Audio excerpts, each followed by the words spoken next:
Hello and Jai Hind everyone. Welcome to Lakshmi Defense Preparatory Academy, and this is our very first class of geography. And today we're gonna cover the entire climatology in this lecture. This is the only lecture you need to cover entire climatology और हम बहुत अच्छे से पढ़ेंगे, सारे concepts को cover करेंगे and I assure you कि इसके बाद आपको कुछ और देखने की जरूरत नहीं होगी. So without any further delay, let's start. When I talk about climatology, it's basically the study of climate on Earth. Now, what is climate? और इसी के साथ एक दूसरा टर्म जो हम सुनते हैं वो है weather. What's the difference? So, climate is something that is sum of weather over time. किसी जगह का ओवर टाइम किस तरह का मौसम है, वहां की जलवायु कैसी है, उसे हम कहेंगे वहां का climate. While weather is a daily phenomena, it changes every day. So when we study the climate of a place और वेदर के प्रोडिक्शंस हमें हर दिन मिलते हैं. फॉर एग्जांपल इंडिया का IMD, Indian meteorological department, weather का फोरकास्ट देता है कि मौसम आने वाले दिनों में किस तरह से होगा और ओवर टाइम वो सारे डेटा को कंसोलिडेट करके हम जानते हैं कि क्लाइमेट किस जगह का किस तरह का है. सो इस क्लाइमेट को इन्फ्लुएंस करती हैं तीन फैक्टर्स प्राइमरीली, जो कि है एयर, वाटर और टेम्परेचर. ये तीन चीजें मिलकर बनाती हैं सारा का सारा क्लाइमेट सिस्टम जो अर्थ के ऊपर मौजूद है. और इन्हीं सारी चीजों को हम पढ़ते हैं फिजिकल जियोग्राफी में, जिसके तीन मेजर पिलर्स हैं: जियोमॉर्फोलॉजी, क्लाइमेटोलॉजी एंड ओशनोग्राफी. हम यहाँ पे सिर्फ अभी क्लाइमेटोलॉजी की बात करेंगे. So to break it further, you will study about atmosphere, cyclones, wind and pressure winds. और इन तीन मेजर सब हेड्स में हम आपकी क्लाइमेटोलॉजी समराइज करने वाले हैं. So firstly, let's start with atmosphere. What is atmosphere? Atmosphere is a blanket around Earth. हमारी अर्थ एक प्लैनेट है और इस प्लैनेट के चारों तरफ एक ब्लैंकेट है एयर का. Is a mixture of gases. Air is a mixture of gases. इस मिक्सचर ऑफ गैसेस में अलग अलग तरह की गैसेस प्रेजेंट है जिन्हें हम आगे डिटेल में देखें.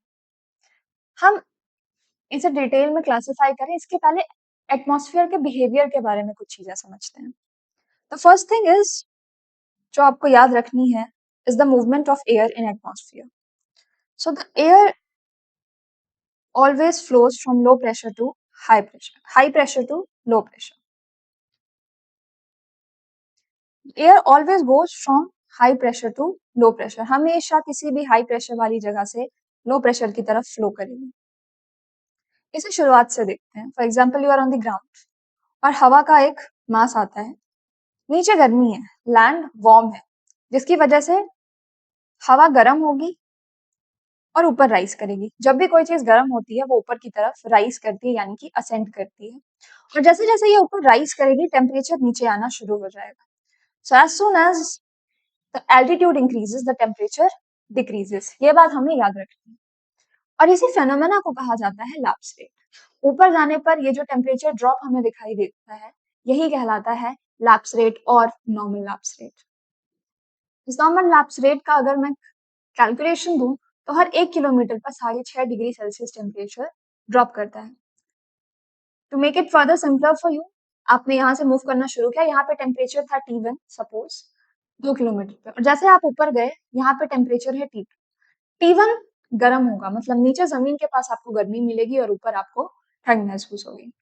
तो जैसे ही यहाँ पर लो प्रेशर वाली हवा ऊपर उठेगी, जमीन पर क्रिएट हो जाएगी इनस्टेबिलिटी और ऊपर जाकर हाई प्रेशर होगा, जिसकी वजह से हवा कंडेंस होकर क्लाउड का फॉर्मेशन कर लेगी.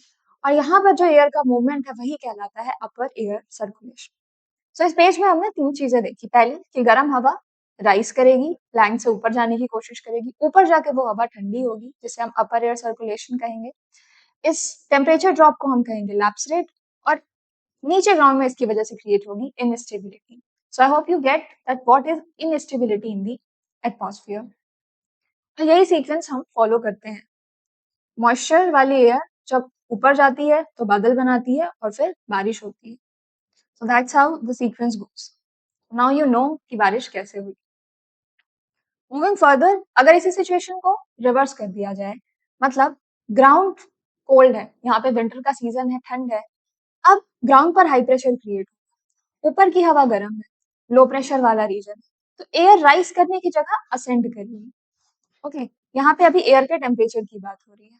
So simple, in simple words, low pressure में हवा राइज करेगी, यहाँ पे ग्राउंड के लो प्रेशर की बात हो रही है, ग्राउंड पर लो प्रेशर क्रिएट है, हवा हाई प्रेशर ऊपर की तरफ मूव करेगी, यहाँ ग्राउंड पे हाई प्रेशर है यानी कि ठंड है, हवा लो प्रेशर नीचे की तरफ आएगी।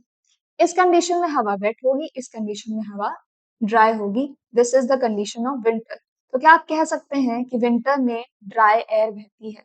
आपने अगर कभी वेदर रिपोर्ट्स पढ़े होंगे तो you must have observe they right that this place observes dry winters, क्योंकि विंटर में हवा ड्राई हो जाती है। ओके, पहली सिचुएशन जो है हमारी, जिसमें लो प्रेशर है जमीन पर, उसकी वजह से ऊपर जाने पर क्लाउड का फॉर्मेशन होगा, इनस्टेबिलिटी होगी। उसकी ऑपोजिट कंडीशन में कोई क्लाउड फॉर्मेशन नहीं हो सकता, बिकॉज हवा में मॉइस्चर ही नहीं था, ये हवा वेट नहीं थी, दिस इज ड्राई एयर, तो क्लाउड का फॉर्मेशन नहीं होगा और एटमॉस्फेयर में स्टेबिलिटी रहेगी। स्टेबिलिटी के लिए नीचे लो प्रेशर होना चाहिए, लेकिन ग्राउंड में हाई प्रेशर का जोन है, इसका मतलब स्टेबिलिटी है। सो this is the concept of stability and instability in the atmosphere. अगर आपने ये जान लिया है तो आप बहुत अच्छे से आगे समझ पाएंगे इस फेनोमेना को, which is of temperature inversion. हमने नॉर्मल लैप्स रेट की बात की, जिसमें टेम्परेचर ऊपर जाने पर ड्रॉप करता है, यानी ऊपर जाने पर आपको ठंड मिलेगी। This is the normal situation, this is the normal lapse rate. What if, what if आप ऊपर जाएं और ये टेम्परेचर रिवर्स हो जाए, यानी ग्राउंड में, ग्राउंड कूल है, ग्राउंड में विंटर का सीजन है, हवा आई और ऊपर की तरफ डिसेंड करना चाहिए था, इसे असेंड करना चाहिए था, लेकिन ऐसा नहीं हुआ। एयर राइज नहीं करेगी, ऊपर का जो वार्म एयर है वो ऊपर की लेयर वार्म की वार्म ही रहेगी, बिकॉज ये एयर राइज ही नहीं करना चाहती, उसे रिप्लेस ही नहीं करना चाहती। सो एक ऐसी सिचुएशन जब ग्राउंड की हवा ठंडी हो जाए ड्यू टू रेडिएशन, ग्राउंड से टेम्परेचर लेके ये हवा ठंडी हो चुकी है, ऊपर की हवा कंपैरेटिवली वार्मर है। Again if this is T2, this is T1, T2 का टेम्परेचर ज्यादा होगा, सो T2 पे टेम्परेचर ज्यादा है, ऊपर वाली हवा गर्म है, नीचे वाली हवा ठंडी हुई, क्यों? बिकॉज ग्राउंड में ठंडी थी, उसकी हीट को अब्सॉर्ब करके through radiation. Okay, this is radiation. जब लैंड अपनी हीट को लूज करता है तब हम उसे रेडिएशन कहते हैं। तो रेडिएशन से जमीन के पास की हवा क्या हुई? ठंडी हुई, नीचे कूल एयर बन गया, और यहाँ पे कौन सी कंडीशन होगी? हम पढ़ के आ रहे हैं कि यहाँ पे स्टेबिलिटी होगी, और इसी की वजह से इफ इस ऐसी सिचुएशन में आप ऊपर जाना शुरू करेंगे, सो यू विल ऑब्जर्व कि नीचे टेम्परेचर कम था लेकिन ऊपर एटमॉस्फेयर की लेयर वार्म थी। This is called temperature inversion. तो ये स्टेबिलिटी लेकर आएगा 100%। इसके लिए आइडियल कंडीशंस क्या होनी चाहिए? विंटर का सीजन, विंटर नाइट, बिकॉज सन नहीं होगा। अगर सन होगा तो टेम्परेचर ग्राउंड का धीरे धीरे राइज करेगा, ऊपर का भी राइज करेगा, लेकिन सन नहीं होगा, नाइट की सिचुएशन में ये कंडीशन अच्छे से सेटिस्फाई होगी। एक क्लियर और क्लाउडलेस स्काई होना चाहिए। ओके, सेम रीजन, अगर क्लाउडलेस स्काई नहीं है, क्लाउड्स प्रेजेंट है, तो वो हीट को ट्रैप कर लेंगे और नीचे टेम्परेचर ड्रॉप नहीं होगा। हवा स्टिल होनी चाहिए, रुकी हुई होनी चाहिए। अगर हवा चल रही है तो यहाँ पे स्टेबिलिटी नहीं आएगी। If there is a moving air mass, वो इस सारे टेम्परेचर को ले जाकर दूसरी जगह शिफ्ट कर देगा, जिसकी वजह से लैंड अगर कूल कर भी रहा है उस एयर मास को तो इतना इफेक्ट नहीं होगा। Okay, and this is a very normal phenomena in the polar region. Poles में ये आसानी से देखने को मिलता है। Temperature inversion is very very normal in poles. तो ये चार बातें, ये चार पॉइंटर्स आप जरूर याद रखेंगे। And since it's the reverse, इसीलिए हम इसे कहते हैं नेगेटिव लैप्स रेट। हमारे नॉर्मल लैप्स रेट का उल्टा है negative lapse rate. These are the few pointers. Temperature inversion is one of the most asked questions in your exam. आपको पता होना चाहिए कि इससे बहुत सारे questions होते हैं. Now don't believe me? See. These are all the questions जो आज तक पूछे गए. Not all, but most of them. So let's do. कुछ questions solve करते हैं. Okay. Read this very very attentively. तो क्वेश्चन कहता है consider the following statements about the causes of ground surface inversion. Ground surface के inversion से simple, it's inversion. Ground का surface कैसा था? वार्म था, और ग्राउंड सरफेस कोल्ड हो गया है। So that's why we are saying this ground surface inversion. Ground mostly warm होता था, लेकिन क्योंकि सीजन चेंज हुआ है इसलिए ग्राउंड का टेम्परेचर भी चेंज हुआ है। सो ग्राउंड आपका ठंडा है। Okay. Ground surface inversion is also termed as radiation inversion. Yes, अभी अभी बताया. Okay. The existence of negative lapse rate. क्या है नेगेटिव लैप्स रेट? ऊपर जाने पर आपको गर्मी मिलेगी, अपर लेयर वार्म होगी, नीचे लेयर कोल्ड होगी. Results in surface inversion. Yes, ये भी बिल्कुल सही स्टेटमेंट है. So both are correct. Both 1 and 2 is the answer. So this is how you can approach a question. इस तरह से आप सॉल्व करेंगे और अगर आप ध्यान से पढ़ रहे हैं तो कुछ भी गलत नहीं होगा. Now let's come to another question. Which of the following statements about inversion of temperature is correct? Same inversion. Temperature increase करेगा एल्टीट्यूड में जाने पर. क्या टेम्परेचर इंक्रीज करता है जब आप एल्टीट्यूड में ऊपर जाते हैं? इंक्रीज करने का मतलब है ऊपर गर्मी होना. Right, it's absolutely correct. Then long winter night की कंडीशन होनी चाहिए. अभी अभी बताया है ना, क्लियर स्काई होनी चाहिए. That's an ideal situation. Yes, it is a short term phenomena and is common all over the globe. It's a short term phenomena. ये बात बिल्कुल सच है. बहुत टाइम तक ये सिचुएशन प्रिवेल नहीं करती है. ये सिचुएशन थोड़ी देर बाद खत्म हो जाएगी. कब? सन के आते ही. जैसे ही सन आए इन्वर्जन खत्म हो जाएगा. सो it's a short term phenomena. It's true. पर ये ऑल ओवर द ग्लोब दिखाई देगा क्या?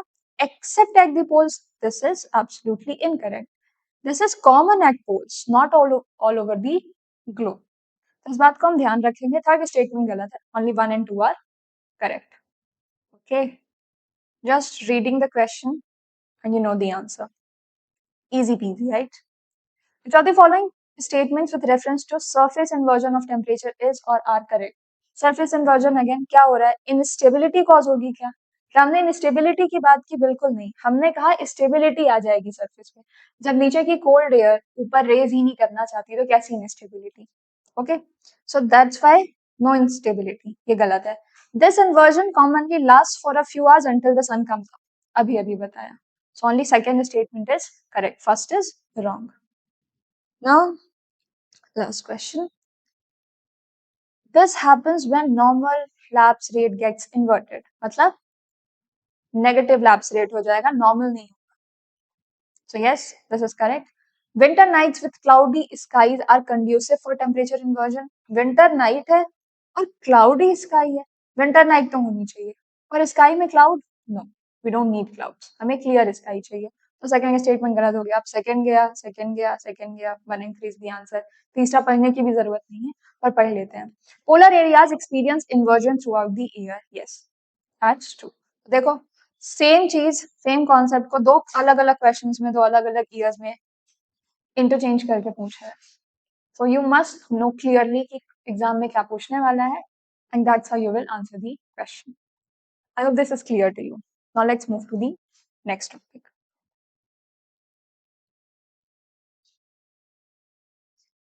Let's have a look of the structure of atmosphere. Before that, थोड़ी सी composition की बात कर लेते हैं. Okay. Atmosphere कैसा है उसे जानने से पहले किन चीजों से बना है ये हमें पता होना चाहिए. So let's have a look at the atmosphere. Atmosphere is blanket of air. What is air? Air is a mixture of gases. कौन सी gases? कैसी gases? उस पर एक नजर डालते हैं. So we have two types of gases, permanent gases and variable gases. Permanent gases में आती है आपकी nitrogen, which is the most abundant gas of the atmosphere, almost 78%. Oxygen जो एटमॉस्फेयर में 21% की जगह लेती है. And then argon which comprises of 0.9% of the atmosphere. इसके अलावा भी और gases हैं, but these are the major permanent gases. फिर है वेरिएबल gases, यानी इनके परसेंटेजेस चेंज होते रहते हैं, शिफ्ट होते रहते हैं. Your water vapor, carbon dioxide, ozone and other gases, ये हैं वेरिएबल गैसेस. मतलब इन तीन का परसेंटेज एक स्टैटिक देखने को मिलता है. इन्हीं गैसेस को अगर बाइफर्केट करें तो हमारे पास एक कैटेगरी आती है ग्रीन हाउस गैसेस की, which is very important. Before this हमें समझना होगा what is a greenhouse. Now we all have heard about this. That suppose you have a box और ये ग्लास वेयर हाउस है. इसके अंदर मुझे टमाटर उगाने हैं. ओके, टमाटर के लिए टेम्परेचर अच्छा चाहिए, राइट? तो मैंने इसे ग्लास शील्ड में कवर कर दिया. नाउ जब सनलाइट आएगी तो ये पूरा एरिया हीट अप हो जाएगा, okay, because incoming solar radiation को ये अलाउ कर रहा है। लेकिन जब सनसेट हो गया, सन चला गया, तो भी इसके अंदर हीट मौजूद है, ये बिल्कुल ठंडा नहीं होगा, हीट डिक्रीज नहीं होगी। That's why this is a green house. तो ऐसी गैसेस जो सन के जाने के बाद भी रेडिएशन को ट्रैप कर लेती हैं, अर्थ की हीट को नहीं निकलने देती हैं, वो कहलाती हैं ग्रीन हाउस गैसेस। हमारी अर्थ भी कुछ इसी तरह से काम करती है। दिस इज योर अर्थ, और ऊपर से कोई सोलर रेडिएशन आ रहा है which is incoming solar radiation, तो ये कुछ तो रिफ्लेक्ट बैक हो जाएगा, कुछ अब्सॉर्ब हो जाएगा पार्टिकल्स में। कुछ ऐसे पार्टिकल्स हैं जो इसे वापस भी जाने देंगे फ्रीली, लेकिन कुछ पार्टिकल्स इसे नहीं जाने देते, ट्रैप कर लेते हैं, और यही होती है हमारी green house gases. These are very important actually, because अगर ऐसा नहीं होगा तो रात को अचानक से अर्थ का टेम्परेचर बहुत ज्यादा ड्रॉप हो जाएगा, बहुत ज्यादा ठंड हो जाएगी। तो एक टेम्परेचर को मेंटेन करने के लिए ग्रीन हाउस गैसेस का होना बहुत इंपॉर्टेंट है। ये है हमारी CO2, CH4 which is methane, CFC chlorofluorocarbon, H2O यानी कि water vapour, N2O nitrous oxide. Now the catch is कि इन गैसेस का परसेंटेज एटमॉस्फेयर में बढ़ता जा रहा है ड्यू टू पोल्यूशन एक्टिविटीज, और इसकी वजह से जितनी हीटिंग होनी चाहिए थी उससे ज्यादा हो रही है। And this is what we refer as global warming, which is a concern for all of us. हम कोशिश कर रहे हैं कि पोल्यूशन को रिड्यूस करके ग्लोबल वार्मिंग को कंट्रोल किया जाए, okay. So the fact to remember is that water vapor is a gas. It is the most abundant greenhouse gas. Okay? और ये स्टेबिलिटी और इनस्टेबिलिटी दोनों ही मेंटेन रखती है एटमॉस्फेयर में, depends over the situation. Okay, तो वाटर वेपर के बारे में ये बातें आप याद रखेंगे, ग्रीन हाउस गैसेस के बारे में याद रखेंगे। If I talk about their percentage volume wise, जैसा कि हमने देखा कि नाइट्रोजन सबसे ज्यादा है, फिर ऑक्सीजन, आर्गन, उसके बाद आती है carbon dioxide, then neon, helium, methane, krypton, hydrogen and ozone. Now let's have a look at the question. This is everything about that you need to know about, and about the composition of atmosphere. So let's have a look at this question.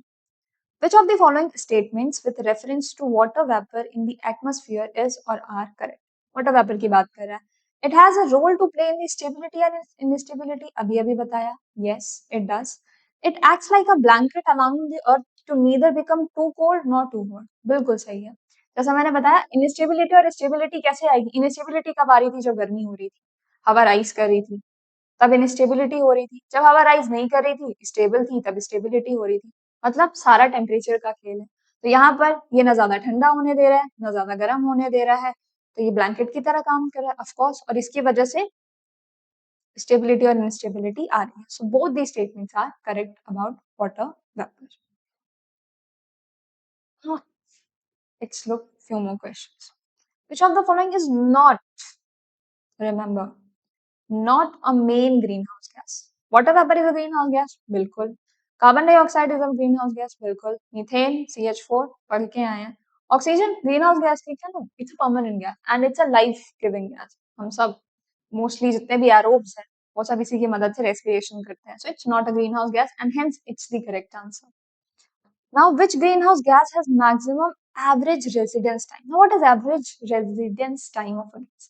The point is कि अगर कोई gas atmosphere में release होती है तो वो कितने time तक वहां पे रुक सकती है, वो वैनिश हो जाती है, क्योंकि हमने टेम्परेरी गैसेस के बारे में पढ़ा, राइट? वो टेम्परेरी क्यों है? क्योंकि आती जाती रहती है। तो ये रेजिडेंस टाइम डिपेंड करता है। N2O has the highest residence time among all these gases. इसके बाद है क्लोरोफ्लोरोकार्बन का, फिर methane and then water vapour. Okay, तो हाईएस्ट रेजिडेंस टाइम हमारे N2O का है। सबसे ज्यादा वॉल्यूम वाइज कौन सी है? That is water vapour. Green house gases में most abundant is water vapour, लेकिन हाईएस्ट रेजिडेंस टाइम किसका है? That is of nitrous oxide. So a fact to remember, और हम याद रखेंगे। Now this very interesting question about ascending order of gases. अभी अभी देखा है पर भूल गया, राइट? तो सिंपल सी ट्रिक जो याद रख सकते हैं वो कैसे? हमने देखा, so if you look at this table attentively, सबसे ज्यादा नाइट्रोजन है, ऑक्सीजन है, अर्गोन है, CO2 है, और उसके बाद नियॉन है। इतना भी याद रखेंगे तो काम हो जाएगा। And do remember that hydrogen is least, okay, after ozone. Ozone is actually a pollutant. Troposphere में ओजोन इज अ पॉल्यूटेंट, क्योंकि यहाँ नहीं होनी चाहिए ट्रोपोस्फियर में, यहाँ इस लेयर के लिए अच्छी नहीं है, तो हम इसे ट्रोपोस्फियर में केवल पॉल्यूटेंट की तरह ट्रीट करते हैं। What is troposphere, what is stratosphere, हम आगे देखेंगे। Okay, but do remember about hydrogen, carbon dioxide, neon, argon, oxygen and nitrogen. Okay, now let's look at this question. So if you see hydrogen है, yes बिल्कुल है, तो सबसे कम होगी, 2 से शुरू करेंगे, अब 2 से तो 2 से शुरू है, ठीक है, इन दोनों को हटा देते हैं। Now again look at this, neon से ज्यादा कौन सी गैस होगी? So hydrogen is our first gas. Now if we look the table again, it's neon and helium, मतलब neon ज्यादा है और helium कम है।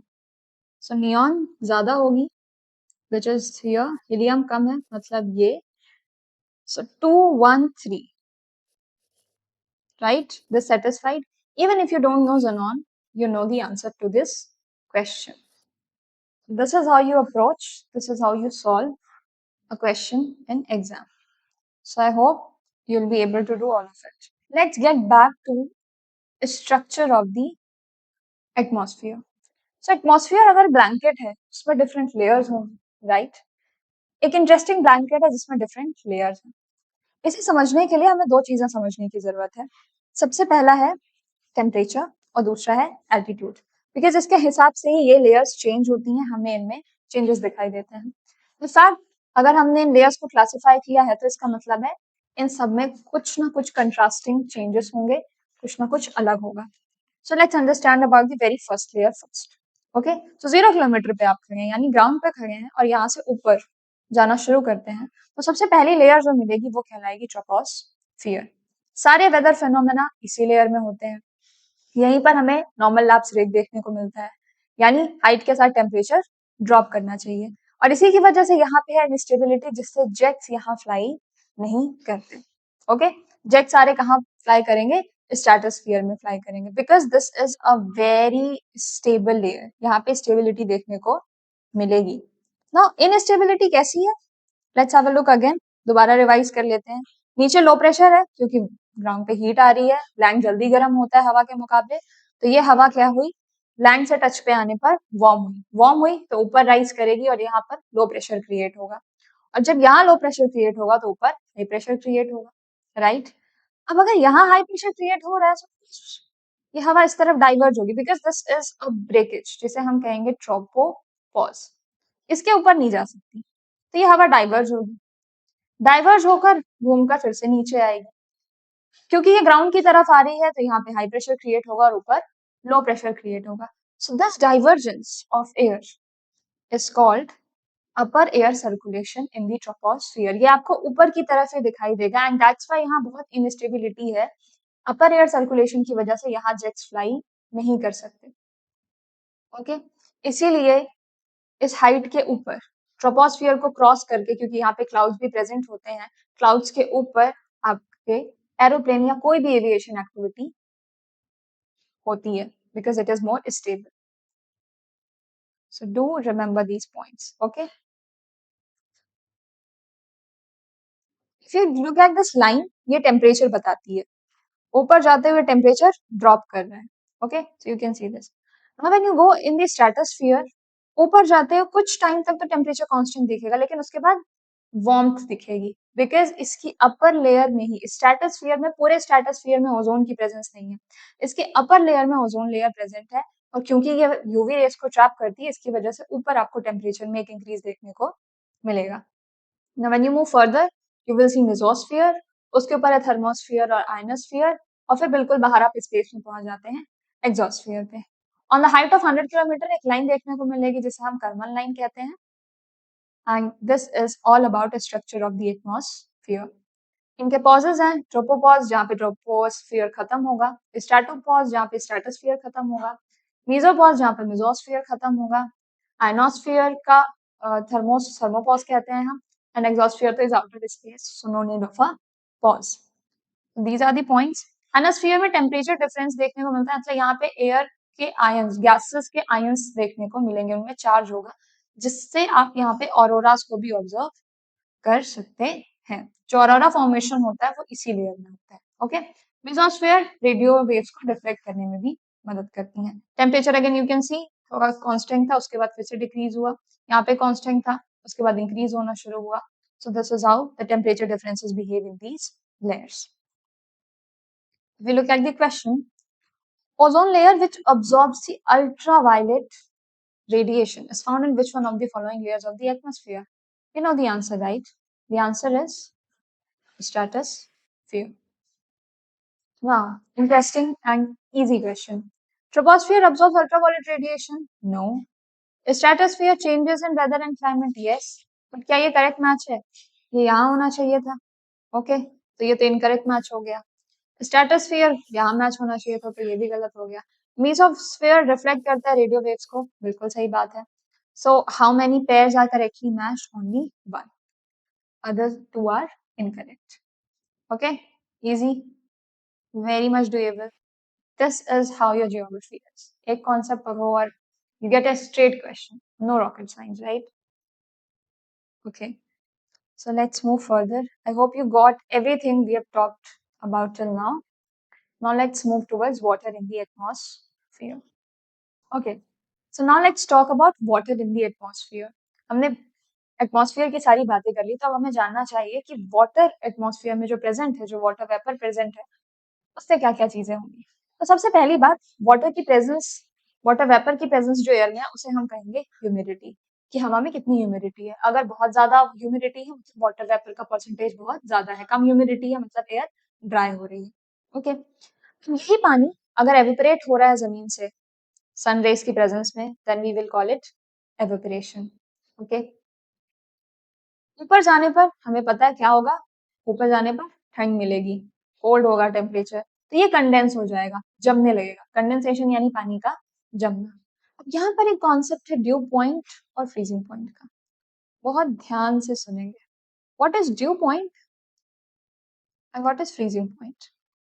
फ्रीजिंग पॉइंट से पढ़कर आप जान सकते हैं कि एक ऐसा पॉइंट, एक ऐसा टेम्परेचर पॉइंट जहां पर वाटर फ्रीज होगा, जम जाएगा, that is freezing point of water. And then dew point यानी 0 डिग्री, जहां पे पानी लिक्विड है, लिक्विड में रहेगा, दैट इज ड्यू पॉइंट. और जहां पे पानी 0 डिग्री से ड्रॉप करेगा, टेम्परेचर जमने लगेगा, दैट इज फ्रीजिंग पॉइंट. तो अगर ड्यू पॉइंट ज्यादा है मतलब टेम्परेचर 0 डिग्री से ज्यादा है, तो ड्यू का, फॉग का और क्लाउड्स का फॉर्मेशन होगा. अगर temperature freezing point, due point से ज्यादा है, फ्रीजिंग पॉइंट ज्यादा है, 0 डिग्री से नीचे जा रहा है टेम्परेचर, मतलब ठंड बहुत ज्यादा है, तो इसकी वजह से फ्रॉस्ट, स्नो, हेल और सिरस क्लाउड्स का फॉर्मेशन होता है. So please do remember what features form at what condition. Simple सा, ड्यू पॉइंट ज्यादा होगा मतलब गर्मी होगी, तो ड्यू, फॉग, क्लाउड्स मतलब वाटर लिक्विड के फॉर्म में ही रहेगा. लेकिन अगर फ्रीजिंग पॉइंट ज्यादा है, ड्यू पॉइंट कम है, तो फ्रॉस्ट, स्नो, हेल और सिरस क्लाउड का फॉर्मेशन होगा. इन दोनों कंडीशंस के बाद एक तीसरी कंडीशन आती है प्रेसिपिटेशन की. Precipitation is the release of moisture. एक पॉइंट के बाद हवा में सैचुरेशन आ जाएगा कि इससे ज्यादा एयर वाटर को होल्ड नहीं कर सकती, so it will release it. And this release of moisture can be in the form of rainfall, snowfall, slit, hello और ड्रॉप. रेनफॉल किस कंडीशन में होगा? सेम, ड्यू पॉइंट ज्यादा है, फ्रीजिंग पॉइंट कम है. एंड स्नोफॉल किस कंडीशन में होगा? ये सब जिनमें वाटर फ्रीज हो रहा है, ये सारी कंडीशंस कब होंगी? जब ड्यू पॉइंट कम होगा एंड फ्रीजिंग पॉइंट ज्यादा होगा. सो this is everything, that's how water behaves in the atmosphere. इसे फर्दर अगर हम देखें तो एक क्लाउड में ह्यूमिडिटी होनी चाहिए, तब जाके वो रेन क्लाउड बनता है. सिर्फ क्लाउड का फॉर्मेशन हो गया मतलब नीचे से हवा मॉइस्चर पिक करके ऊपर गई और क्लाउड बन गया, तो क्या गारंटी है कि बारिश होगी? ऐसा बिल्कुल नहीं है. अगर इस क्लाउड में मॉइस्चर नहीं होगा तो बारिश नहीं हो सकती. मतलब मॉइस्चर लैडन क्लाउड्स ही रेनफॉल का रीजन बन सकते हैं. सो ये नीचे है, ग्राउंड से गया ऊपर, मॉइस्चर पिक करेगा, और जब ये मॉइस्चर सैचुरेट हो जाएगा मतलब इससे ज्यादा होल्ड नहीं किया जा सकता, ह्यूमिडिटी 100% पे पहुंच गई है, ड्यू पॉइंट टेम्परेचर है, it will cause rain. So same, dew point कम है, फ्रीजिंग पॉइंट ज्यादा है मतलब ठंड ज्यादा है, तो स्नोफॉल होगी. ड्यू पॉइंट ज्यादा है मतलब टेम्परेचर गर्म है, तो सिंपली रेनफॉल होगी. And these are the forms of precipitation. आपके एग्जाम में पूछा गया है इससे एक सवाल, ये चीजें ध्यान से देखो. टेम्परेचर नीचे वार्म है, नॉर्मल है, ऊपर टेम्परेचर कोल्ड होता है, बादल कंडेंस होते हैं, ठंड होती है। नीचे टेम्परेचर ड्रॉप करा तो रेनफॉल हो रही है। Okay, right. फ्रीजिंग रेन में क्या हुआ? ऊपर ठीक है टेम्परेचर कोल्ड होता है, लेकिन बीच में वार्म मिला और उसके बाद लैंड के पास आते-आते फिर से कोल्ड हो गया। तो यहाँ पे हम इसे कहेंगे फ्रीजिंग रेन, मतलब रेन वाटर जो है लिक्विड के फॉर्म में लेकिन बहुत ठंडा है। बारिश का पानी हमेशा सेम टेम्परेचर का नहीं होता। So when you will see freezing rain अगर हो रही है, इसका मतलब पानी बहुत ज्यादा ठंडा है। Then come sleet. Okay, sleet पे it's not exact snow, sleet is crystallised ice particles. Hail और स्नो से अलग एक फॉर्मेशन जिसे हम स्लीट कहते हैं। इसमें क्या हुआ, पानी ऊपर, अगेन ऊपर कोल्ड है, ठीक है, नीचे वार्मथ हुई, मतलब ये जो आइस क्रिस्टल्स गिरने शुरू हुए थे ये कंडेंस हुए, सॉरी ये मेल्ट हुए, और मेल्ट होने के बाद ये दोबारा जब नीचे आए तो फिर से लिक्विड हो गए या फिर सेमी लिक्विड हो गए। That's how we form sleet. And snow में तो पूरा एक कांस्टेंट टेम्परेचर बना हुआ है, इसलिए ऊपर से ही आइस क्रिस्टल्स के फॉर्म में गिरना शुरू हुआ था और नीचे भी आइस क्रिस्टल्स के फॉर्म में ही आएगा। We understand it better here. Firstly, snow, sleet, and hail are the forms of precipitation. Yes. Which of the following is not a form of condensation? Condensation नहीं हो रहा है। क्या स्लीट कंडेंसेशन है? No, sleet तो precipitation है, अभी अभी देखा। ओके, नाउ स्लीट के लिए, sleet is frozen rain drops and refrozen melted snow water. Okay, तो या तो फ्रोजन होगा या रीफ्रोजन होगा स्नो वाटर, सब बहुत ठंडा होगा बारिश का आपके पानी। Okay, it occurs when a layer of air with the temperature below freezing point overlies a warm layer near the ground surface. ध्यान से पढ़ें इस सवाल को। ये कह रहा है it occurs when a layer of air with the temperature below freezing point, temperature है फ्रीजिंग पॉइंट के बिलो, मतलब एक वार्म लेयर है, overlies a warm layer near the ground surface. Warm layer के ऊपर वार्म लेयर है, ऐसा कह रहा है। कैसा हो सकता है? नो, अगर ये लेयर भी वार्म है, ये लेयर भी वार्म है, तब तो पानी जमेगा ही नहीं। वार्म रहेगा तो वाटर वाटर के फॉर्म में ही रहेगा, फ्रीज ही नहीं होगा। अगर फ्रीज नहीं होगा तो स्लीट कैसे बनेगा? सो this is an incorrect statement. Okay, air with the temperature below नहीं, टेम्परेचर अबव फ्रीजिंग पॉइंट होना चाहिए यहाँ पर, तब ये स्टेटमेंट बिल्कुल सही होता। लेकिन क्योंकि यहाँ पे लिखा it's below freezing point, it's incorrect. Okay, so one only is your answer. Simple, very very simple. अब बात करते हैं हम क्लाउड फॉर्मेशन की। It's again the same concept. Cloud formation के लिए दो कंडीशंस का होना जरूरी है, जिसमें से पहली के बारे में हम पढ़ चुके हैं, दैट इज एयर असेंड करनी चाहिए। As I told you, cloud formation हो इसका मतलब जरूरी नहीं है कि रेनफॉल होगा ही होगा, मॉइस्चर की प्रेजेंस होना बहुत जरूरी है। So cloud formation is not equal to rainfall. Air ascend करेगी, कैसे करेगी हमने देख लिया, ग्राउंड पे लो प्रेशर बना है, क्लाउड बन गया। इसके साथ साथ एक दूसरी इंपॉर्टेंट कंडीशन है, दैट इज हाइग्रोस्कोपिक न्यूक्लियाई, मतलब एक ऐसा पार्टिकल जिसके आसपास वाटर कंडेंस हो सके। हमें एक ऐसा पार्टिकल चाहिए जिसके आसपास अगल बगल वाटर कंडेंस हो सके। ये क्या होते हैं? ये कोई डस्ट पार्टिकल हो सकता है। ओके, तो इस डस्ट पार्टिकल को न्यूक्लियस की तरह पकड़ के इसके आसपास वाटर कंडेंस होगा और इसे ही हम कहेंगे हाइड्रोस्कोपिक न्यूक्लियाई। इसकी प्रेजेंस के बिना क्लाउड फॉर्मेशन नहीं हो सकता, बिकॉज क्लाउड्स में वेट भी होना चाहिए, right? If it's just a mass of water तो हमेशा गैस के फॉर्म में ही रहेगा। उसे डस्टी बनाने के लिए, उसे हैवी देने के लिए एक हाइग्रोस्कोपिक न्यूक्लियाई का होना बहुत जरूरी है। So that's why for cloud formation these two conditions are necessary. इन सारी कंडीशंस की वजह से अलग अलग फॉर्मेशन होती है क्लाउड्स की। Most important topic of climatology, endless questions, और हर बार एक से दो सवाल तो आते ही आते हैं, तो बहुत ध्यान से सुनेंगे। क्लाउड्स की वजह से डुअल इफेक्ट होता है एटमॉस्फेयर में। सबसे पहली बात, इसका क्या मतलब है? मतलब क्लाउड्स एटमॉस्फेयर को कूल करने में भी मदद करते हैं और हीट करने में भी मदद करते हैं। ओके, तो वार्मथ भी होगी और कोल्ड भी होगा, दोनों इफेक्ट देंगे आपके क्लाउड्स। एल्टीट्यूड के बेस पर हम इन्हें तीन कैटेगरीज में बांट सकते हैं। सबसे पहला है हाई क्लाउड्स, फिर द सेकेंड है मिडिल क्लाउड्स और तीसरा है लो क्लाउड्स। हाई क्लाउड्स कौन से होंगे? हाई क्लाउड्स होता है हमारा सिरस, सिरोस्ट्रेटस, सिरोक्यूमुलस। सो बेसिकली सिरस जहां पे आएगा, जिसके साथ सिरस जुड़ेगा, वो कहलाएंगे आपके high clouds. Okay, middle clouds की निशानी है alto, alto stratus, alto cumulus, these are your mid level clouds. And then आते हैं लो क्लाउड्स यानी कि लोअर लेयर पे, ट्रोपोस्फियर की सबसे लोअर लेयर पे मिलेंगे। एंड माइंड यू, क्लाउड्स सिर्फ ट्रोपोस्फियर में ही मिलेंगे, किसी और लेयर में क्लाउड्स प्रेजेंट नहीं हो सकते, क्योंकि सारा वेदर फेनोमेना कहाँ हो रहा है, ट्रोपोस्फियर में हो रहा है। इसीलिए हमें क्लाउड्स भी कहाँ देखने को मिलेंगे, ट्रोपोस्फियर में देखने को मिलेंगे। So low clouds are stratocumulus and nimbo stratus. So see, stratus is your keyword.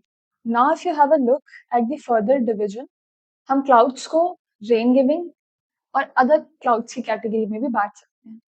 Rain giving clouds की दो मेजर कैटेगरीज हैं, that is cumulonimbus and nimbostratus. Now you can see nimbus is the keyword. So nimbus is the type of cloud जिसकी वजह से rains आती हैं। क्यों, कैसे, ये हम आगे देखेंगे। So if I look at the features, cumulonimbus are the clouds which cause heavy rain and thunderstorm. इन्हें एंगल टॉप या कॉलीफ्लावर शेप क्लाउड्स भी कहा जाता है। Nimbus stratus on the other hand brings gentle rain, इनकी वजह से हल्की फुल्की रिमझिम वाली बारिश होगी। क्यूमुलोनिम्बस की वजह से हेवी रेनफॉल। अदर क्लाउड्स में है cirrus, stratus and cumulus clouds. Cirrus clouds sun के अराउंड हेलो क्रिएट करते हैं। Stratus as the name suggest sheet like structure बनाते हैं। Cumulus cotton wool shape with a flat base होते हैं। So these kind of clouds जो हमें आसमान में दिखते हैं वो क्यूमुलस क्लाउड्स कहलाते हैं। सो बेसिकली हमारे पास चार ब्रॉडर कैटेगरीज हैं, which is stratus, nimbus, cumulus and cirrus. हमें मोस्टली यही ऑर्डर देखने को मिलता है, आप इसे SNCC से याद रख सकते हैं, नीचे से ऊपर की तरफ, this is bottom to top. It's not important कि ये यही मिले, ये अपनी लेयर्स को आपस में एक्सचेंज कर सकते हैं।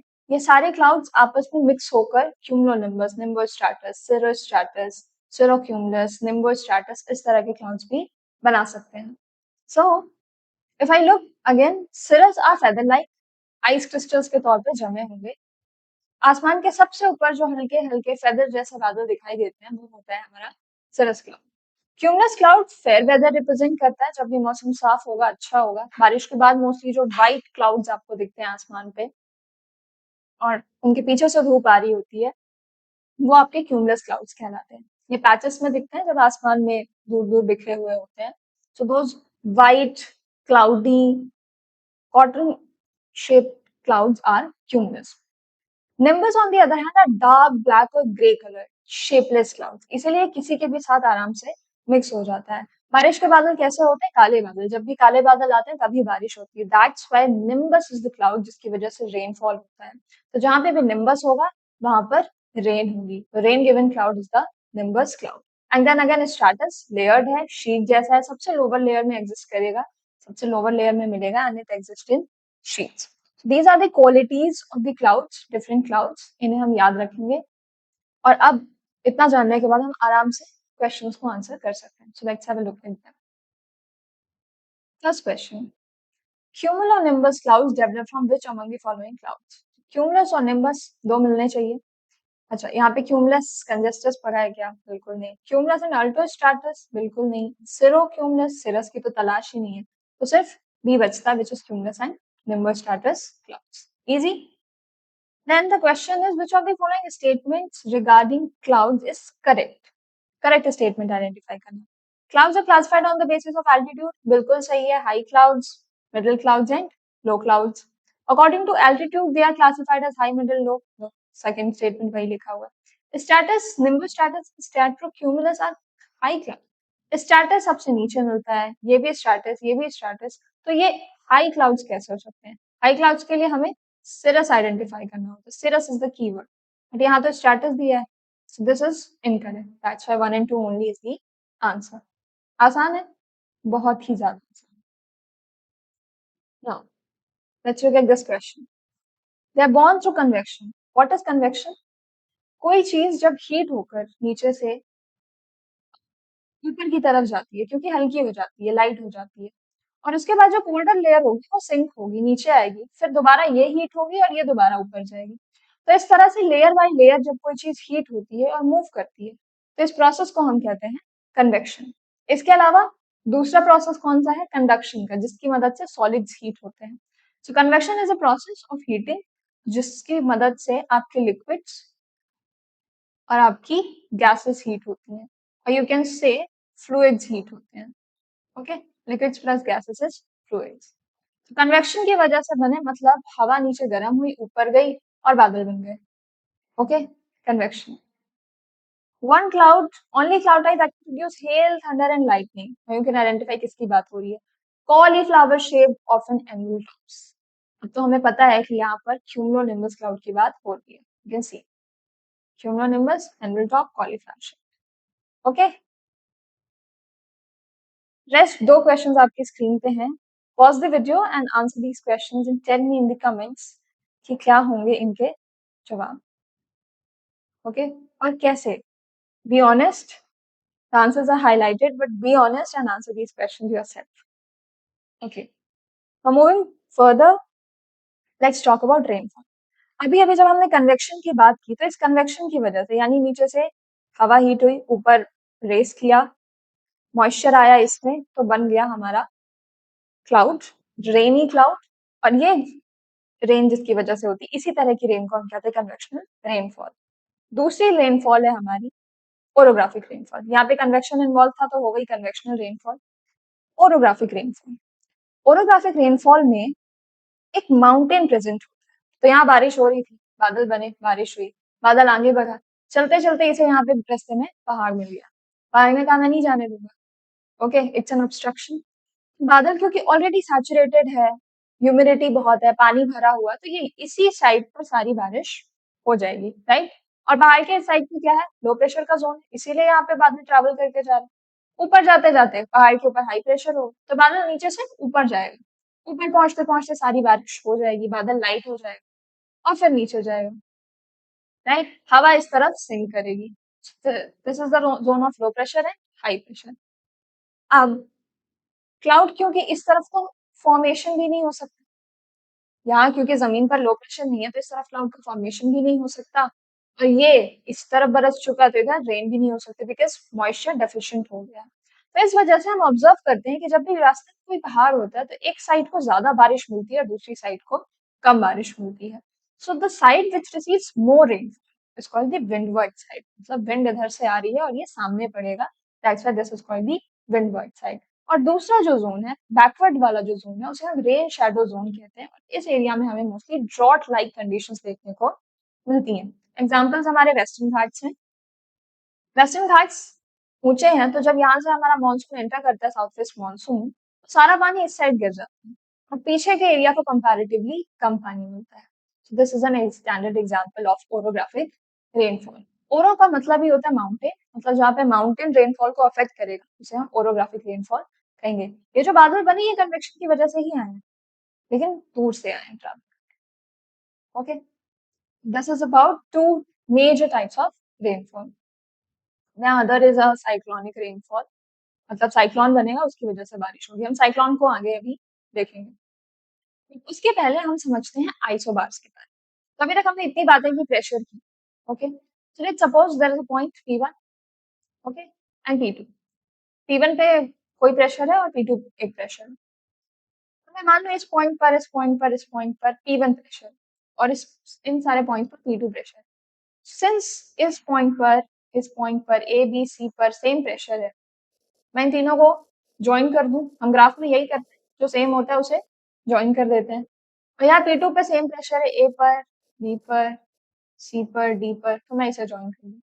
This single line joining different pressure points जिनका मैग्नीट्यूड सेम है, सेम प्रेशर वाले डिफरेंट पॉइंट्स को ज्वाइन करने वाली इस लाइन को हम कहेंगे isobar. So iso means same pressure. ABC पर प्रेशर सेम है, एबीसीडी पर प्रेशर सेम। ओके, यहाँ पे प्रेशर P1 है, यहाँ पे भी P1 होगा, यहाँ पे भी P1 होगा, यहाँ पे भी P1 होगा, यहाँ पे भी P2 होगा, यहाँ भी P2 होगा, यहाँ पे भी P2 होगा। Okay, so this is an iso and you can see it's not a straight, it's not a straight line. तो इस तरह से अर्थ के ऊपर डिफरेंट आइसोबार्स बनते हैं एंड यू विल ऑब्जर्व अर्थ के ऊपर आइसोबार्स हमें देखने को मिलेंगे, अलग अलग पॉइंट पर अलग अलग प्रेशर देखने को मिलेगा। ओके, सो आइडियल कंडीशन में क्या होगा, हाई प्रेशर से लो प्रेशर बनती है हवा।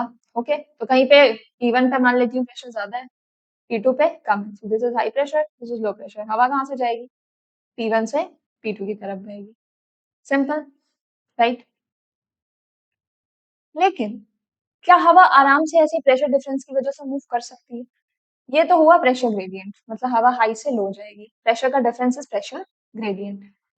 ऐसा हो नहीं पाता because there is a force called Coriolis force. Earth के रोटेशन की वजह से, हमें पता है अर्थ घूम रही है, अर्थ के रोटेशन की वजह से एक फोर्स लगता है अर्थ पे हर चीज पर, जिसे कहा जाता है कोरियोलिस फोर्स, और ये हर चीज को डिफ्लेक्ट करता है, मतलब हवा और पानी को भी ये डिफ्लेक्ट करेगा। डिफ्लेक्ट करने का मतलब है उसकी लोकेशन को, उसके मूवमेंट को चेंज करने की कोशिश करता है, उसे अपने साथ घुमाने की कोशिश करता है, जिसकी वजह से उसका डायरेक्शन चेंज होता है, डिफ्लेक्ट होता है। मैक्सिमम होता है कोरियोलिस फोर्स पोल पर, and it is zero at the equator. That's why equator पे चीजें शांत हो जाती हैं, काम हो जाती हैं। पोल्स पे ये मैक्सिमम देखने को मिलता है, यानी पोल पे मूवमेंट बहुत फास्ट होगा।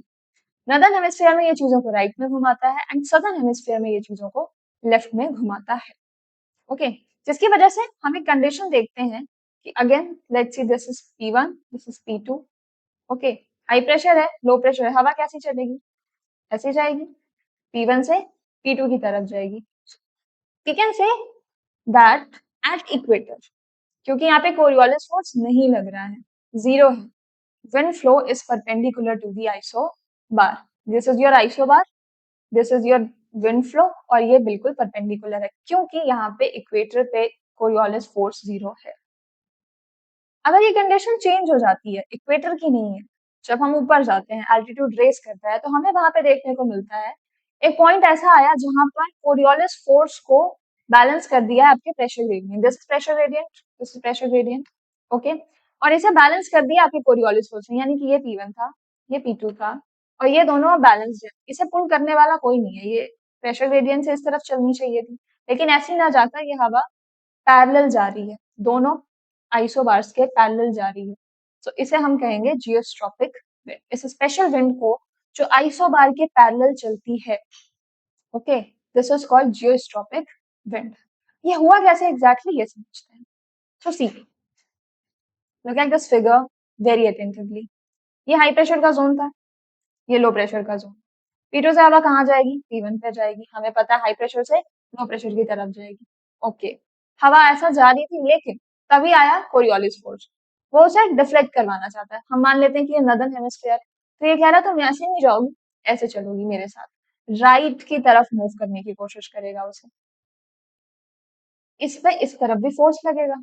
ओके, ये इसे ऐसा चलाना चाहता है, बट एक फोर्स इधर लग रहा है, एक फोर्स इधर लग रहा है।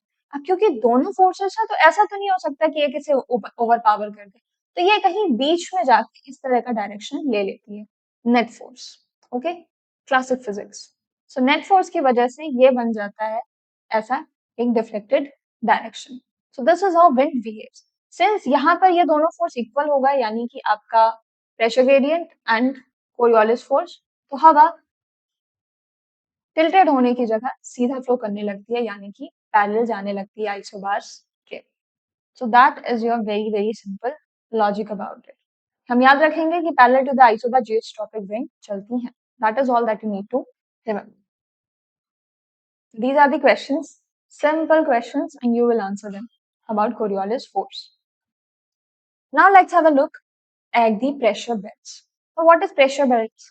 हमने इतनी प्रेशर की बात की, अर्थ के ऊपर ही प्रेशर है, तो उस प्रेशर की वजह से बेल्ट्स बन गई हैं हवा की, जिस डिफरेंस की वजह से हवा मूव करती है। तो सिंपल, 0 डिग्री पर है हमारा इक्वेटर, जो अर्थ को दो हेमिस्फीयर्स में डिवाइड करता है, एक नॉर्दर्न हेमिस्फीयर और एक सदर्न हेमिस्फीयर। इक्वेटर पर this is west, this is east, चारों डायरेक्शन हो गई। ओके, इक्वेटर पे सन है तो गर्मी है, और जहां गर्मी होगी वहां पे क्या बनेगा, लो प्रेशर। तो यहाँ पे लो प्रेशर है, पोल्स पे ठंड है, तो क्या बनेगा, हाई प्रेशर। ओके, अच्छा ये लो प्रेशर का जोन है, तो इसके ऊपर हाई प्रेशर का जोन बनेगा, इसके ऊपर भी हाई प्रेशर का जोन बनेगा। Now again this is high pressure zone, तो यहाँ पे लो प्रेशर का जोन बनेगा, यहाँ पे लो प्रेशर का जोन बनेगा।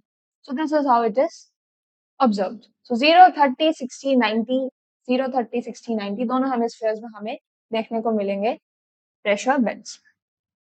एक हाई प्रेशर का बेल्ट होगा और एक लो प्रेशर का बेल्ट होगा। Now let's see how it works.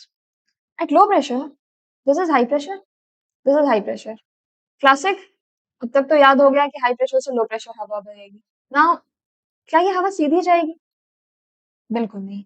यहाँ पे प्रेजेंट है कोरियोलिस फोर्स, जो इसे सीधा सीधा नहीं जाने देगा, तो इसे डिफ्लेक्ट करने की कोशिश करेगा। Since this is northern hemisphere, यहाँ पे राइट घूमेगी, राइट घूमेगी, राइट घूमेगी, तो हवा घूम गई राइट। ओके, अब ये भी नॉर्दर्न हेमिस्फीयर ही है, but since this is opposite, so ये लेफ्ट में दिखाई दे रहा है, but this is actually the right direction. Okay, तो ये राइट घुमा देगा। उसके बाद ये हाई प्रेशर से लो की तरफ जाने की कोशिश करी, सदर्न हेमिस्फीयर में हर चीज लेफ्ट घूमेगी, तो ये लेफ्ट घूम रही है, लेफ्ट जा रही है, लेफ्ट जा रही है, लेफ्ट जा रही है, right. So you can see now ये हवा इस 30 डिग्री नॉर्थ और 30 डिग्री साउथ जोन के बीच में कन्वर्ज हो रही है, बीच में आ रही है, right. These converging winds between the tropics. This zone is your tropical zone. 30 degree north 30 degree south के बीच कन्वर्जेंस इस जोन में जो हवाएं चलती इन्हें हम कहते हैं ट्रेड विंग्स। ये बहुत हाई स्पीड विंग्स होती हैं, बहुत तेज चलती हैं ये हवाएं इस जोन में के बीच में। लेकिन इक्वेटर के पास पहुंचते पहुंचते मतलब 5 डिग्री के पास पहुंचते तो ये बिल्कुल शांत हो जाती है। क्यों? यहाँ पे आके कोरियोलिस फोर्स जीरो हो जाता है, और जैसे ही जीरो होगा यहाँ पे हमें कामनेस देखने को मिलेगी। सो this is called the inter tropical convergence zone. दोनों ट्रॉपिक के बीच में कन्वर्ज होती है जहाँ पे हवा आपकी, वो कहलाता है आपका इंटर ट्रॉपिकल कन्वर्जेंस जोन। और काम एयर है, इस वजह से हम इसे कहते हैं डोल drum. So this is the most important part that you need to remember. Since यहाँ पे हवा ईस्ट टू वेस्ट मूव कर रही है, you can see this is east direction और ईस्ट से वेस्ट आ रही है, हम इन्हें ईस्टर्लीज भी कहते हैं, ट्रॉपिकल ईस्टर्लीज भी कहते हैं। Okay, so trade winds, easterlies, डोल ड्रम, आईटीसीजेड, ये सारी बातें अब आपको अच्छी तरह से पता है कि क्या होती हैं। Okay, please do remember trade winds and ITCZ is not same. Trade winds are the winds जो इस जोन में चल रही हैं, ITCZ is a narrow zone जहां पे ये आके कन्वर्ज हो रही है। Okay, so these are two different things. Trade winds की स्पीड बहुत हाई है, लेकिन आईटीसीजेड विंड की स्पीड बहुत कम हो जाती है। ओके, डोलड्रम हवा का नाम है, इस आईटीसीजेड में चलने वाली हवा का नाम है डोलड्रम। मूविंग फर्दर, दूसरा हाई प्रेशर का जोन, लो प्रेशर की तरफ हवा जाएगी।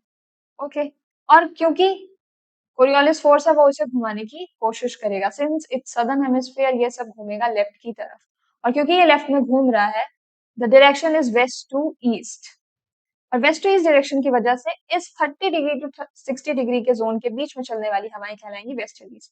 सेम चीज हमें नदर्न हेमिस्फीयर में भी दिखाई देगी। Now comes the polar reason. यहाँ पे क्या हो रहा है? हाई प्रेशर का जोन है, हवा लो प्रेशर की तरफ जाएगी, लेफ्ट जाएगी, लेफ्ट जाएगी, सदर्न हेमिस्फीयर में डायरेक्शन क्या है? East to west. क्या कहलाएंगे ये? ईस्टर्लीज। ये वाली थी ट्रॉपिकल ईस्टर्लीज, इन्हें हम कहेंगे polar easterlies. Okay, do remember हवा का नाम उसके डायरेक्शन के बेस पर रखा जाता है, किस डायरेक्शन से किस डायरेक्शन की तरफ जा रही है।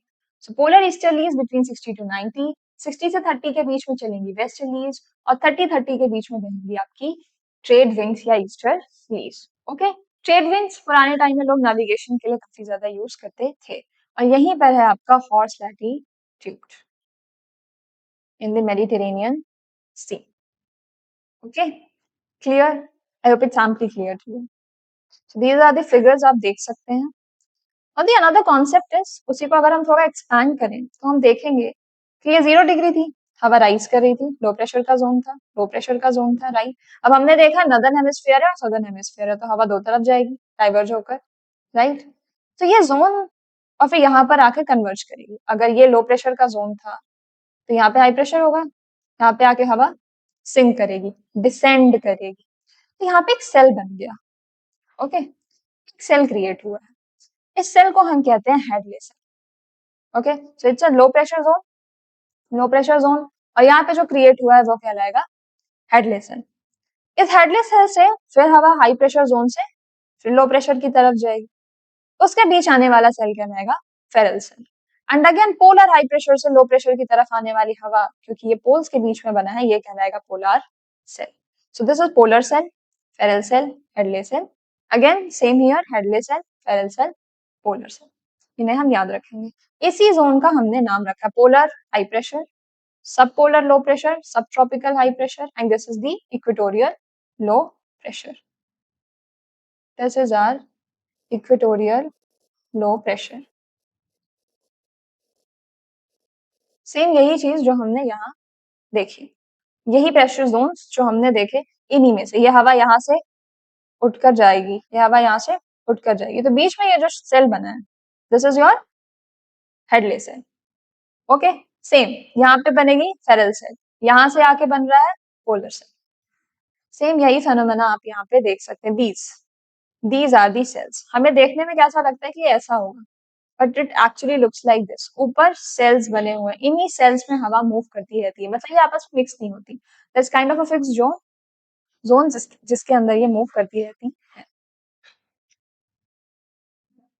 So this is a very interesting question, and I urge you all to answer this in the comments.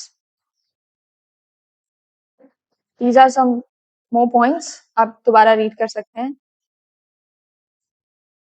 Now concluding the climatology, the last, simplest and important part is the cyclone. अब इतनी हवाएं बही हैं, temperature difference हुआ है, instability आई है, बारिश हुई है, तो इन सारी कंडीशन में ही बन जाता है एक साइक्लोन।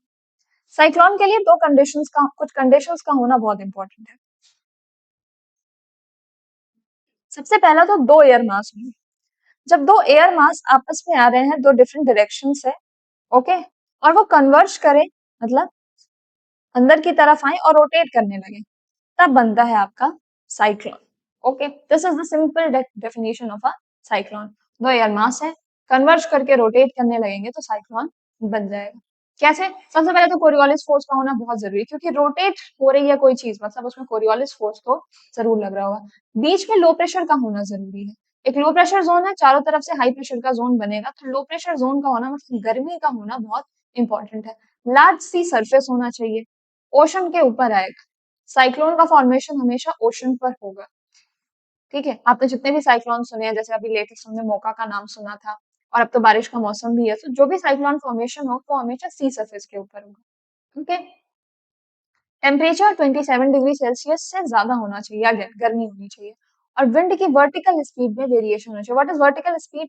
दो डायरेक्शन है, एक वर्टिकल और एक हॉरिजॉन्टल। तो वर्टिकल स्पीड में वेरिएशन, मतलब ऊपर हवा बहुत तेजी से ऊपर उठ रही है, यानी कि नीचे काफी लो प्रेशर का जोन क्रिएटेड है, तो इस वर्टिकल स्पीड में आपको डिफरेंस देखने को मिलना चाहिए, तभी ये हवाएं आके आपस में कन्वर्ज करेंगी और फिर रोटेट करेंगी। So these are the ideal conditions for a cyclone. Northern hemisphere में कोरियोलिस फोर्स एंटी क्लॉकवाइज घुमाएगा, now we know, right? This is northern hemisphere, चीजों को किधर घुमाता है? राइट की तरफ घुमाता है, so this will be your anti clockwise direction. और सदर्न हेमिस्फीयर में क्या करता है? चीजों को लेफ्ट की तरफ घुमाता है, so this will be your clockwise direction. Classic concept. इस साइक्लोन का एक पार्ट होता है जिसे हम कहते हैं eye. If suppose this is a cyclone, okay, so यहाँ पे जो सबसे नीचे बॉटम पे काम पार्ट होगा उसका, उसे हम कहेंगे आई ऑफ द साइक्लोन। साइक्लोन जब पानी के ऊपर बनता है, ऊपर, हम सबने सैटेलाइट इमेजेस देखी हैं, तो जो सेंटर दिखता है उसका, it's a deep converging centre, this is the eye of the cyclone, this is the centre, this is the calmest point, और यहाँ पे कोई भी रेन नहीं हो रही होती है, यहाँ कोई बारिश नहीं होगी, यहाँ मौसम बिल्कुल साफ होगा, सबसे काम एरिया होगा किसी भी साइक्लोन से। If you are in the eye of the cyclone, आपको कोई भी डिस्टर्बेंस फील नहीं होगी। There are types of cyclone, two major types, tropical cyclone and temperate. इसका डिवीजन कैसे होता है? ट्रॉपिकल रीजन में, यानी कि अगेन 30 डिग्री के बीच में जो साइक्लोन आएंगे, हम उन्हें कहेंगे tropical cyclone. 30 degree north and 30 degree south के बीच में। टेम्परेट साइक्लोन इसके ऊपर 30 to 60 के बीच में जो आएंगे वो कहलाएंगे टेम्परेट। और ट्रॉपिकल रीजन में सी ज्यादा देखने को मिलता है, जैसे जैसे आप टेम्परेट की तरफ जाते हो ओशन वाटर कम है, so it has more land area. There are drastic differences जिनसे हम इन्हें आइडेंटिफाई कर सकते हैं। सबसे पहली तो वायलेंट स्टॉर्म्स आएंगे। ट्रॉपिकल साइक्लोन्स ज्यादा डिजास्टर्स होते हैं, ज्यादा डेंजरस होते हैं, क्योंकि बहुत वायलेंट स्टॉर्म्स आते हैं। इसमें हैवी रेनफॉल देखने को मिलता है, बहुत तेज बारिश होती है, और ये ईस्ट टू वेस्ट मूव करेंगे, ये हमेशा ईस्ट से वेस्ट की तरफ जाएंगे, so it's will be like this, okay, it will move like this. Then comes your extra tropical cyclone. Extra tropical cyclone और टेम्परेट साइक्लोन एक ही बात है, ये हमेशा वेस्ट टू ईस्ट की तरफ मूव करते हैं, और इनमें फ्रंटल सिस्टम का प्रेजेंट होना बहुत जरूरी है ना। What is frontal system? What is front? Front मतलब हवा के बड़े बड़े masses, suppose this is a warm mass of air and this is a cold mass of air, ठीक है ना। ये हवा थी कहीं से लाइन के पास से गुजरी, बहुत गर्म हो गई तो ये वार्म हो चुकी है, और ये हवा थी कहीं पे कोल्ड है, ये लाइन से ऊपर है या फिर जिस लाइन के ऊपर थी वहां पे कोल्ड। अब ये दोनों वहीं मूव कर रहे थे और ये दोनों फ्रंट्स आपस में टकरा गए। ओके, क्योंकि टकरा गए, प्रेशर डिफरेंस है, टेम्परेचर ग्रेडियंट है, तो ये आपस में घूमना शुरू कर देंगे और साइक्लोन का फॉर्मेशन कर लेंगे। So see the figure, warm air, cold air ऊपर है और ये यहाँ पे रोटेट होना शुरू हो गया। Okay, so this is the major difference between a tropical cyclone and a temperate cyclone. एक लो प्रेशर का जोन है जिसके इर्द गिर्द हवा घूम रही है। एक तीसरा जो ऑब्जर्वेशन हमें देखने को मिलता है वो है टॉर्नेडो का। ओके, स्पैनल विंग्स होती हैं, लो प्रेशर का एरिया इसमें भी क्रिएट होगा। ये लैंड के ऊपर नहीं है, यहाँ पे ना ही माउंटेन प्रेजेंट है, बस बहुत बड़ा ओपन लैंड एरिया है। गर्मियों में हम देखते हैं कि बवंडर बनता है, इट्स एग्जैक्टली दैट। तो इसके ऊपर जब डस्टी क्लाउड, बड़ा बारिश वगैरह होगी तब हम कहेंगे कि टॉर्नेडो क्रिएट हुआ है। It's a violently rotating column of air. यहाँ पे जरूरी नहीं है कि स्टॉर्म आए, जरूरी नहीं है कि बहुत बारिश हो, साइक्लोन में बारिश का होना बहुत ज्यादा जरूरी है। सो that is the basic difference between all these two. याद रखेंगे साइक्लोन सीजनल होते हैं, मतलब गर्मी होनी चाहिए, लो प्रेशर का जोन होगा तो सीजन, जो सीजन अभी आ रहा है सितंबर कंक्लूड करते करते हमें काफी साइक्लोनिक एक्टिविटी, साइक्लोनिक फॉर्मेशन देखने को मिल सकती है, ये बढ़ जाएगी। ओशन पे आएंगे और ये बहुत फास्ट मूव करते हैं। ओशन पे आएंगे मतलब लैंड पे क्या होगा, डिसिपेट होने लगेंगे। जैसे ही ये लैंड पे पहुंचेगा, लैंडफॉल होगा इसका, ये वीक हो जाएगा। जब लैंड से टकराता है हमारा ट्रॉपिकल साइक्लोन तब हम कहते हैं कि लैंडफॉल हुआ है, और लैंड से टकराते ही ये वीकेंड होने लगता है, कमजोर पड़ने लगता है। Okay, but on the other hand temperate can come on both land and sea, land पर भी आ सकता है, सी पर भी आ सकता है। ओके, इट इज स्लो, इसलिए इतना डैमेज नहीं होता है। दीज आर इरेगुलर, इनका सीजन से एसोसिएशन नहीं है, बट दीज आर सीजनल। तो ये बातें साइक्लोन के बारे में आप याद रखेंगे, किस डायरेक्शन में घूमता है, किस हेमिस्फेयर में, और क्या मेजर डिफरेंसेस हैं। ना इसका एक जुड़ा भाई है जिसका नाम है एंटी साइक्लोन। एंटी साइक्लोन क्या करता है, एंटी साइक्लोन के फीचर्स बिल्कुल उल्टे हैं। वहां पर लो प्रेशर का जोन था, यहाँ पे हाई प्रेशर का जोन है। एक हाई प्रेशर जोन के आसपास लो प्रेशर वाली हवा घूम, ओके, यहाँ पे हवा इन्वर्ट घूम रही थी बिकॉज हवा तो हाई से लो बहती है, राइट। हवा हाई से लो प्रेशर की तरफ आएगी तो सिंक करेगी, कन्वर्ज करेगी अंदर की तरफ। लेकिन यहाँ पे हाई प्रेशर बीच में है और लो प्रेशर आसपास बना है, तो यहाँ पे हवा आउटवर्ड मूव करती है, बाहर की तरफ चलती है। Okay, so air sinks here. Okay, यहाँ पे एयर सिंक नहीं करती, कन्वर्ज करती है। तो wind move inward, here air sinks. Sink करने का मतलब बाहर की तरफ सिंक करने का। ओके, anti cyclone high pressure zone है, ये बातें आपको याद रखनी। एंड इट इज ड्राई, जब भी साइक्लोन आएगा रेनी होगा, बारिश होगी, क्लाउड फॉर्मेशन होगा, बिकॉज लो प्रेशर का जोन है तो क्लाउड्स का फॉर्मेशन होना विजिबल है। तो यहाँ पे क्योंकि हाई प्रेशर सिस्टम है इसीलिए क्लाउड्स का फॉर्मेशन नहीं होता। जब हमने स्टेबिलिटी पढ़ी थी तो हमने ये देखा था कि अगर हाई प्रेशर है यहाँ पर, ऊपर लो प्रेशर है, तो क्लाउड फॉर्मेशन नहीं होगा, इसीलिए इसमें भी क्लाउड फॉर्मेशन नहीं होगा, ये एक ड्राई फेनोमेना होगा। ओके, सो ड्राई वेदर में आएंगे एंटी साइक्लोन, एयर करेगी सिंक। नदर्न हेमिस्फेयर में ये क्लॉकवाइज घूमेगा एंटी साइक्लोन, और सदर्न हेमिस्फेयर में एंटी क्लॉकवाइज, बिल्कुल opposite. These are the questions related to cyclone and anti-cyclone. इन्हें बहुत आराम से पढ़ना है, बहुत ध्यान से पढ़ के इनका आंसर देना है। We will see in the comments who gonna give most of the correct answers. And see you next time. Thank you everyone. Jai Hind.